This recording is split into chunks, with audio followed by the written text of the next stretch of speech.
એના પછી આગળના લેક્ચરમાં આપણે બહુપદીઓના સ્વરૂપ વિશે સમજાતા, પ્રકાર વિશે સમજાતા, એવું આપણે બહુપદી વિશેનો બેઝિક માહિતી મેળવેલી હતી. હવે આજે આપણે વાત કરી હતી આગળ, જ્યાંથી અધૂરું મૂક્યું હતું ત્યાંથી આપણે આગળ જોઈએ કે બહુપદી કયા પ્રકારની બહુપદીને કેવા સામાન્ય સ્વરૂપ વડે દર્શાવી શકાય છે. જેમ કે આપણે એક ચલ અને એક ઘાતવાળી બહુપદીની વાત કરી હતી. એક ચલ અને ઘાત કેટલી હતી? એક ઘાત, કે જેને આપણે ટૂંકમાં કહેતા હતા સુરેખ બહુપદી. આ બહુપદીનું સ્વરૂપ કયા મુજબનું હોય, એટલે કે કેવું સ્વરૂપ હોય તો આપણે જોઈને કહી દઈએ કે આ સુરેખ બહુપદી છે. તો આપણે એ પણ વાત કરી હતી કે બહુપદીને દર્શાવવા માટે પી ઓફ એક્સ, ચલ એક્સની બહુપદી એવા શબ્દથી ઉલ્લેખ કરવામાં આવે છે. P of x is equal to a એક્સનો વર્ગ વત્તા બી,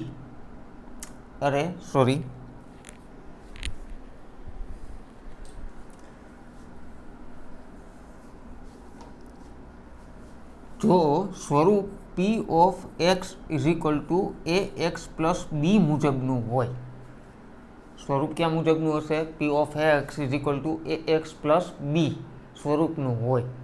આ સ્વરૂપની એક વાત કરી લઈએ કે અહીંયા એક્સ છે એ ચલ છે, જ્યારે એ અને બી એ અચળાંકો છે. અચળાંક એટલે કે અચળ સંખ્યાઓ છે. એ અને બી બંનેની કિંમત ક્યાંથી લઈ આવીશું? વાસ્તવિક સંખ્યા આરમાંથી. અને વાસ્તવિક સંખ્યા આર એટલે કેવા પ્રકારની સંખ્યાઓ આવશે? ધન, ઋણ, જીરો, પૂર્ણાંક, અપૂર્ણાંક, વર્ગમૂળવાળી, અનંત આવૃત, અનંત અનાવૃત, ઘનમૂળવાળી સંખ્યા, કોઈ પણ સંખ્યા કે જે સંખ્યા રેખા ઉપર આવી શકે છે એવી તમામ સંખ્યા કેની અંદર આવશે? વાસ્તવિક સંખ્યા આરની અંદર. તો કયા સ્વરૂપની વાત થઈ આપણે? સુરેખ બહુપદીને કેના વડે દર્શાવી શકીએ? તો કે સુરેખ બહુપદીનું આ કયું સ્વરૂપ કહેવાય? તો કે ત્રણ શબ્દ આના માટે ઉપયોગમાં લઈ શકાય. ત્રણમાંથી તમને જે યાદ રહે કોઈ એક શબ્દને વાપરવાનો છે. સામાન્ય સ્વરૂપ, પ્રમાણિત સ્વરૂપ કે વ્યાપક સ્વરૂપ. આ ત્રણમાંથી જે શબ્દ યાદ રહે એવું સ્વરૂપ આ એક p of x is equal to a x plus b મુજબનું જો કોઈ સ્વરૂપ હોય તો એવી બહુપદીઓને આપણે કેવી બહુપદી ડાયરેક્ટ કહી શકીએ? સુરેખ બહુપદી કહી શકાય. હવે એની અંદર એ અને બી શું કીધા? તો કે એ સંખ્યાઓ કંઈક સંખ્યાઓ છે. આપણે ઉદાહરણ લઈએ. આને અનુલક્ષીને અલગ અલગ ઉદાહરણો હું લઉં છું કે વાસ્તવિક સંખ્યા આર ઉપરથી આપણે જોઈ શકીએ કે ધોરણ 9ના પ્રમાણમાં ઉદાહરણો હવે કેવા આવી શકે. સામાન્ય ઉદાહરણ લઉં તો જો આવી બહુપદી એટલે કે સુરેખ બહુપદીને 2x વત્તા 3. રેડી? અહીંયા ચલ એક્સની ઘાત કેટલી છે? એક જ છે. જ્યારે 2 અને 3 શું છે? અચળ સંખ્યાઓ છે. જો આવું હોય 2/3x વત્તા વર્ગમૂળ 2 તો પણ હા, આ સુરેખ બહુપદીનું જ ઉદાહરણ કહી શકાય. કેમ કે આપણે ચલ એક્સની ઘાત કેટલી છે? 1. બાકી બે સંખ્યાઓ વાસ્તવિક સંખ્યા આરમાં આવે જ છે. બરાબર?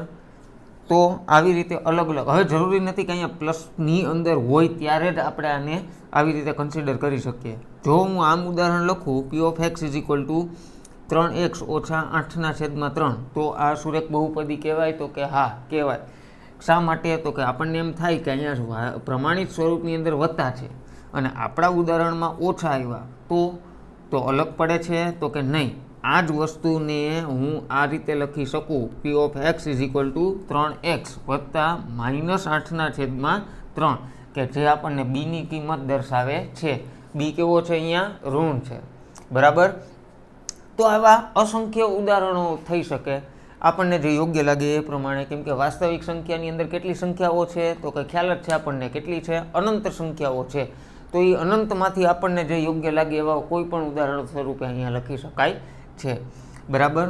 મૂળ વાત શું છે? તો કે ભાઈ વાસ્તવિક સુરેખ બહુપદીનું સામાન્ય, વ્યાપક કે પ્રમાણિત સ્વરૂપ કયા મુજબનું હોય? એ p of x is equal to a x plus b સ્વરૂપનું હોય. અને આ સ્વરૂપ સત્ય ક્યારે થાય? તો કે જો એમાં છે એ અને બીની કિંમત ક્યાંથી લઈ આવીશું? આરમાંથી. અને આમાં એક્સ બરાબર કોઈ દી એક્સ નહીં પણ એ બરાબર કોઈ દી 0 થવો જોઈએ નહીં. એ એટલે શું છે દેખાય છે આપણને? તો કે એ એટલે શું છે? એક્સનો ચલ એક્સનો સહગુણક, અને ચલ એક્સનો સહગુણકની કિંમત ક્યારેય 0 થવી જોઈએ નહીં. બરાબર. એનો મતલબ એમ કે આ શરતમાં તમે એની કિંમતને ક્યારેય 0 લઈ શકતા નથી. તો પ્રશ્ન બીજો, બીની કિંમત 0 હોય તો શું થાય? તો કે હા ભાઈ એ તો હાલે ને, એમાં શું વાંધો રહે. એટલે કે જો આપણી પાસે આવું સ્વરૂપ હશે ને, સુરેખ બહુપદી કહેવાય. હા, શા માટે? તો કે અહીંયા બીની કિંમત કેટલી છે? 0 છે, એટલા માટે. પણ જો એનાથી ઊંધું, પી of x is equal two 2. શા માટે? તો કે જો અહીંયા હું આમ નથી લખી શકતો કે 0x વત્તા 2, કેમ કે એની કિંમત 0 લેવાની શું છે? મનાઈ છે. બરાબર. રેડી. તો આ એક વસ્તુ ખાસ યાદ રાખવાની. સામાન્ય સ્વરૂપ ક્યાં મુજબનું છે? P of x is equal to a x plus b સ્વરૂપનું છે. એમાં એ અને બીની કિંમત ક્યાંથી લેવાની? વાસ્તવિક સંખ્યા આરમાંથી. પણ એક મનાઈ કઈ? તો કે એની કિંમત 0 લેવાની નથી. બરાબર. સુરેખ બહુપદીની વાત કરી, ત્યાર પછી આપણે જોઈએ દ્વિઘાત બહુપદી. કેવી? દ્વિઘાત બહુપદી. દ્વિઘાત બહુપદીનું સામાન્ય, પ્રમાણિત કે વ્યાપક સ્વરૂપ ક્યાં મુજબનું હશે? તો કે p of x is equal to a એક્સનો વર્ગ વત્તા બી એક્સ વત્તા સી મુજબનું હશે. બરાબર. આના માટે પણ એ બરાબર કોઈ દી 0 થવો જોશે નહીં. અને 3 અચળાંક આવ્યા, એ બી અને સી. એ બી અને સી બધાની કિંમત ક્યાંથી લઈ આવીશું? વાસ્તવિક સંખ્યા આરમાંથી. તો હમણાં આપણે આગળ જેમ વાત કરી એવી આરની, એટલે કે એ બી અને સીની કિંમતો અલગ અલગ વાસ્તવિક સંખ્યા આરમાંથી લઈ અને આપણે અહીંયા કિંમતો મૂકી શકીએ છીએ. જેમ કે સામાન્ય ઉદાહરણ શું લખી શકીએ? 2x નો વર્ગ વત્તા 3x ઓછા 8 મુજબ લખી શકાય. બરાબર. આપણે કોઈ અલગ સંખ્યાઓ લઈએ, જેમ કે વર્ગમૂળ 8x નો વર્ગ ઓછા 8x વત્તા 9/4. બરાબર. આવા ઉદાહરણો પણ થઈ શકે. રેડી. તો એની કિંમત 0 લેવાની નથી, પણ બી અને સી 0 હોય તો હાલે. એનો અર્થ એવો થયો કે જો આપણી પાસે ખાલી આવું હોય ને, p of x is equal to એક્સનો વર્ગ, તો પણ આને દ્વિઘાત બહુપદી જ કહેવાય. શા માટે? તો કે જે ખૂટતા પદ છે ને એને હું 0 તરીકે લખી શકું, પણ પહેલા પદ એકને જ 0 તરીકે લખી શકાતા નથી. એનો અર્થ શું થયો? તો કે 0x નો વર્ગ લખી શકાતો નથી, પણ બાકીના બે પદ 0 હોય ને તો એવું લખી શકાય છે. બરાબર. રેડી. તો આ વાત થઈ દ્વિઘાત બહુપદીની, કે જેનું સામાન્ય સ્વરૂપ ક્યાં સ્વરૂપનું છે? શું છે? એ એક્સનો વર્ગ વત્તા બી એક્સ વત્તા સી સ્વરૂપનું છે. અહીંયા બહુપદીની મહત્તમ ઘાત કેટલી છે? 2. અને ચલ કેટલા વખત ચલાવ્યો? 2 વખત. પણ ઘાતના પ્રમાણમાં જોઈએ તો ક્યારે આવ્યું? 2 ઘાત મહત્તમ છે. બરાબર. ચાલો, તો એના પછી ત્રિઘાત બહુપદી.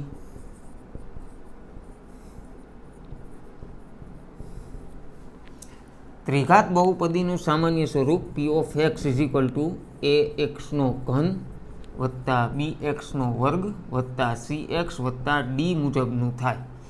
બરાબર.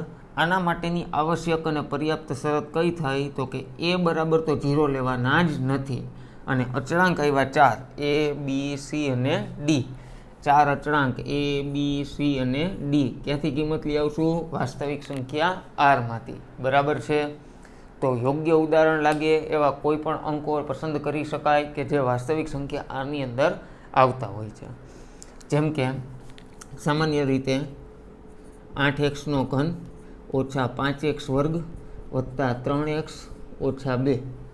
તો આ એક ત્રિઘાત બહુપદીનું ઉદાહરણ થાય.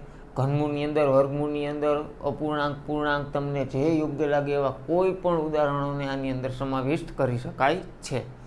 બરાબર છે. હવે એક નાનકડો પ્રશ્ન, અથવા તો ફરીથી એક વખત સમજી લઈએ. શું ત્રણેય વાતમાં, ત્રણેય સ્વરૂપમાં એક શરત સામાન્ય છે? કઈ શરત સામાન્ય છે? એ બરાબર 0 લેવાના નથી. જો એ બરાબર 0 લઈ લઈએ તો થાય શું? જેમ કે આ સ્વરૂપમાં જો હું એ બરાબર 0 લઈ લઉં ને તો હવે સ્વરૂપ કયા સ્વરૂપનું, કયા મુજબનું વધ્યું? તો કે 0x વત્તા બી. હવે 0x વત્તા બી, પણ એમાં 0xની કાંઈ વેલ્યુ છે નહીં, તો કે 0 વત્તા બી, અને બી શું છે? અચળાંક છે. અચળાંક એટલે કે અચળ સંખ્યા છે. તો કે હા. તો અચળ સંખ્યાને કોઈ ચલ વગર આપણે બહુપદી કહી શકીએ? નહીં, કહી શકાતી જ નથી. તો એનો અર્થ એવો થયો કે માત્ર સંખ્યાને આપણે બહુપદી કહી શકતા નથી. એટલે અહીંયા જો હું એની કિંમત 0 લઈ લઉં તો ચલવાળું પદ જ ગાયબ થઈ ગયું ને. તો એને ખાલી જે અચળ સંખ્યા વધી એને બહુપદી કહી શકાતી નથી. માટે સુરેખ બહુપદીમાં આપણે એની કિંમત ક્યારેય 0 લઈ શકતા નથી. તો આપણને તો એમ થાય કે અહીંયા 2 વખત ચલાવ્યો, પહેલામાં એક વખત 0 લઈ લેવું તો શું થાય? તો બાકી હજી એક વખત તો ચલ વધ્યો ને x. રેડી? ચાલો મૂકીએ એમાં કિંમત શું થઈ શકે છે જોઈએ. જોવો તો અહીંયા હું એની કિંમત 0 લઉં એટલે કે 0x² વત્તા bx વત્તા c. હવે 0x² એટલે કાંઈ છે નહીં, તો સ્વરૂપ શું વધ્યું? bx વત્તા c. પણ અને દ્વિઘાત બહુપદી શા માટે કહેતા હતા? તો કે અહીંયા 2 ઘાત હતી એટલે. હવે અહીંયા જુઓ તો ઘાતે કોઈ વધી? તો કે હા, એક જ ઘાત વધી. પણ એક ઘાતવાળી બહુપદીને આપણે દ્વિઘાત કહી શકીએ? કહી શકાય નહીં. માટે શું ફેરફાર થયો? તો કે જો હું એ બરાબર 0 લઈ લઉં, એટલે કે પ્રથમ પદ એટલે કે મહત્તમ ઘાતવાળા પદનો સહગુણક હું 0 લઈ લઉં, તો એ બહુપદી પોતાનું અસ્તિત્વ ખોઈ બેસે છે ને. અને દ્વિઘાત હવે કહી શકાય? ન કહી શકાય. તો આ કેવો સ્વરૂપની થઈ ગઈ? તો કે આ જુઓ તો એક ઘાતવાળી બહુપદી આના જેવી લાગે કે નહીં? તો કે હા. તો દ્વિઘાત બહુપદીમાં જ્યારે તમે મહત્તમ ઘાતવાળા પદનો સહગુણક 0 લઈ લો તો એ પોતાનું અસ્તિત્વ ખોઈ બેસે છે. માટે દ્વિઘાતમાં પણ એ બરાબર એટલે કે પ્રથમ પદ બરાબર 0 લઈ શકાતું નથી. બરાબર? તો એવો જ પ્રશ્ન પાછો આપણને ત્રિઘાત માટે થાય કે નહીં? તો કે ત્રિઘાત માટે શું છે સ્વરૂપ? 0x³ વત્તા bx² વત્તા cx વત્તા d. તો જુઓ તો 0x વાળું પદ નીકળી જાય તો હવે વધ્યું શું આપણી પાસે? bx² વત્તા cx વત્તા d. તો આટલું જે વધ્યું એને ત્રિઘાત બહુપદી કહી શકાય? ન કહી શકાય. પણ આ સ્વરૂપ ક્યાં મુજબનું થઈ ગયું? તો કે દ્વિઘાત જેવું. માટે આમાં આપણે કંઈ કરી શકતા નથી. તો જો ખાલી આપણી પાસે આવું હોય, આવું એટલે કેવું? તો કે જો હું ખાલી લખું છું x, ખાલી લખું છું x² અને ખાલી લખું છું x3, તો આને સુરેખ બહુપદી કહી શકાય? તો કે હા, કહી શકાય. આને દ્વિઘાત બહુપદી કહી શકાય? તો કે કહી શકાય. અને આને માત્ર x3 હોય તો એને ત્રિઘાત બહુપદી કહી શકાય છે કે નહીં? તો કે હા, કહી શકાય છે. બરાબર? ખાસ યાદ રાખજો, 1 માર્કના પ્રશ્નોમાં આવા જ પ્રશ્નો આપણને પૂછી શકે. ખાલી x² કીધો હોય અને આપણને પૂછ્યું હોય કે આ કયા સ્વરૂપની બહુપદી છે, બરાબર? તો આપણને પદ એક જ જોઈને આપણે એક એમ જવાબ આપી દઈએ કે સુરેખ પદવાળી બહુપદી છે, પણ એ સુરેખ બહુપદી છે નહીં. આને કેવી બહુપદી કહેશું આપણે? દ્વિઘાત કહેશું. આ છે એ ત્રિઘાત બહુપદી થશે અને આ છે એ સુરેખ બહુપદી થશે. બરાબર? યાદ રાખજો. રેડી? ઓકે. તો આપણે બહુપદી વિશેનો ધોરણ 9ના અભ્યાસક્રમ મુજબનો ઘણો ખરો તો નહીં પણ લગભગ બધો કામ આવી ગયો. બેઝિક માહિતી બધી જ જે કંઈ આપણી થિયરીને અનુલક્ષીને છે એ માહિતી બધી જ સમજી લીધી. હવે આના ઉપરથી આપણે સ્વાધ્યાય 2.1 જોવાનું છે. બહુ એક માર્કના પ્રશ્નોવાળું અતિ મહત્ત્વનું અને એકદમ સહેલું, માત્ર જોઈને જવાબ એક લીટીના જવાબ છે એ મુજબનું છે. બરાબર? સ્વાધ્યાય 2.1 પ્રશ્ન નંબર 1 આપણને એવું કીધું છે રકમની અંદર કે નીચે આપેલ અભિવ્યક્તિઓ પૈકી કઈ બહુપદી એક ચલવાળી છે અને કઈ બહુપદી એક ચલવાળી નથી? તમારા જવાબ માટે કારણ આપો. હવે માત્ર આપણે અહીંયા એક ચલવાળી બહુપદી કઈ છે અથવા તો આપેલ બહુપદી કેટલા ચલવાળી છે એ જવાબ આપવાનો છે. સ્વાધ્યાય 2.1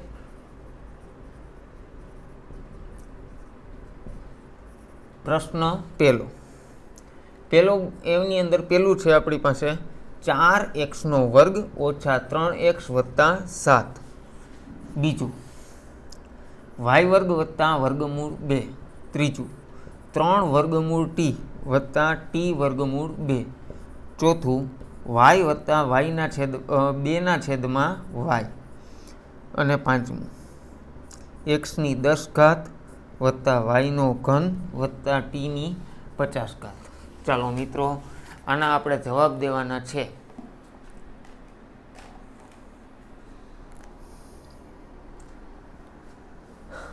પેલી બહુપદી કેટલા ચલવાળી દેખાય છે? પહેલાં તો 4x² ઓછા 3x વત્તા 7. આમાં ચલની સંખ્યા કેટલી છે? તો કે ચલ એક જ છે, એક જ ચલવાળી બહુપદી છે. કેટલી વખત આવ્યું? તો કે 2 વખત. સ્વરૂપ ક્યાં મુજબનું દેખાય છે આપણને? તો કે જો આ સ્વરૂપ છે એ આપણને દ્વિઘાત બહુપદી જેવું દેખાય છે. આ કેટલા ચલવાળી બહુપદી છે? એક ચલવાળી બહુપદી છે. બરાબર, એક ચલવાળી બહુપદી. બીજું y² વત્તા વર્ગમૂળ 2. તો જુઓ તો આગળ મહત્તમ ઘાત કેટલી છે ચલની? 2 છે કે નહીં? y² એટલે કે y² વત્તા વર્ગમૂળ 2. તો આપણે હમણાં જ ઉદાહરણોમાં જોયું હતું કે માત્ર જો y² હોય ને તો પણ આપણે એને શું કહી શકીએ છીએ? દ્વિઘાત બહુપદી કહી શકીએ છીએ. શા માટે? તો કે અહીંયા y² છે, 2 ઘાત મહત્તમ છે. આપણે સમજાતા x માટે, પણ અહીંયા વાત છે yની. તો આપણે કીધું જ હતું કે ભાઈ બહુપદીને કોઈ પણ રીતે દર્શાવી શકાય છે. બરાબર. તો y² વત્તા વર્ગમૂળ 2 એક ચલવાળી બહુપદી છે. એક ચલવાળી બહુપદી. રેડી? અહીંથી આપણે એક વાત આગળ કહેવાની રહી ગઈ હતી, પણ કામની, અતિ કામની છે. અને એક વાત કઈ છે? તો કે બહુપદીની ઘાત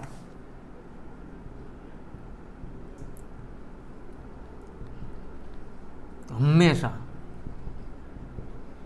અનઋણ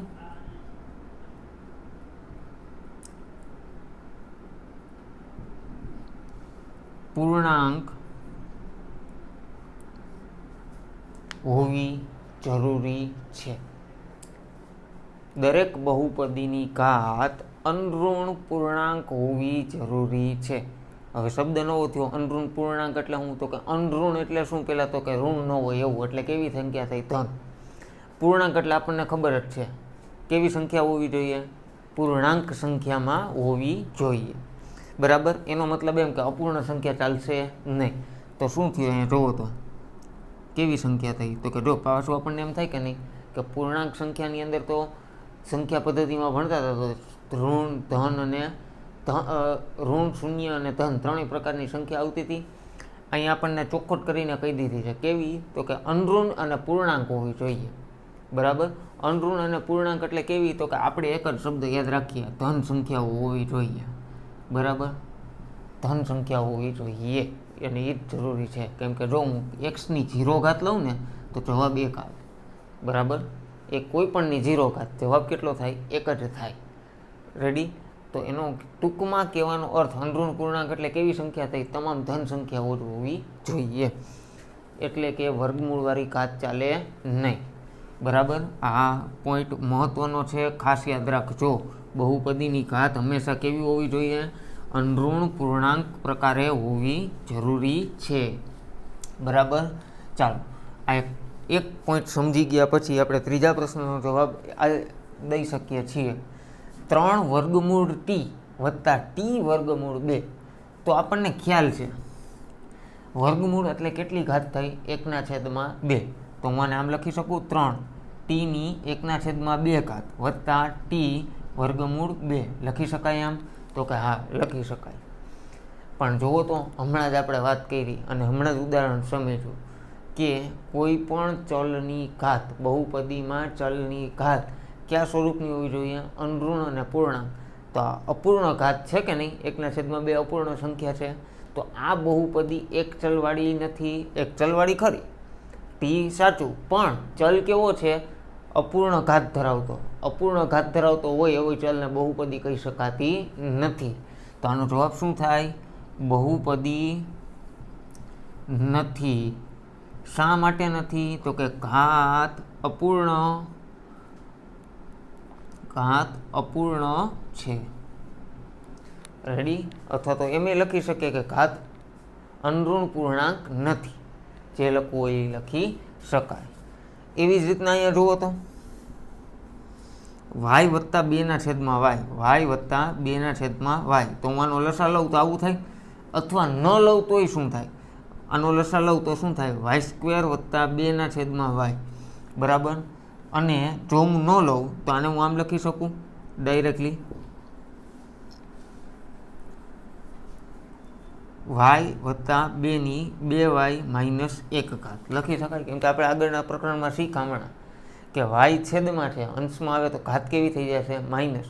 અને જો માઇનસ ઘાત આવતી હોય તો હમણાં જ આપણે જોયું કે અનઋણ પૂર્ણાંક ઘાત હોવી જરૂરી છે. માટે આ પદ બહુપદી કહેવાય કે નહીં? તો કે નહીં ભાઈ, બહુપદી કહેવાતી નથી. બહુપદી નથી. ઘાત ઋણ હોવાથી બહુપદી કહી શકાતી નથી. છેલ્લું, x ની 10 ઘાત, y ની 3 ઘાત વત્તા t ની 50 ઘાત. 3 ચલ બરાબર, પણ ઘાત 3 ની કેવી છે? પ્લસ. એટલે બહુપદી તો છે, પણ કેટલા ચલવાળી? 3 ચલવાળી બહુપદી છે. રેડી? બરાબર. તો આ આપણા સ્વાધ્યાય 2.1 પ્રશ્ન પહેલો. બરાબર. હવે નેક્સ્ટ ટાઈમ આપણે ફરીથી અહીંથી આગળથી જોશું.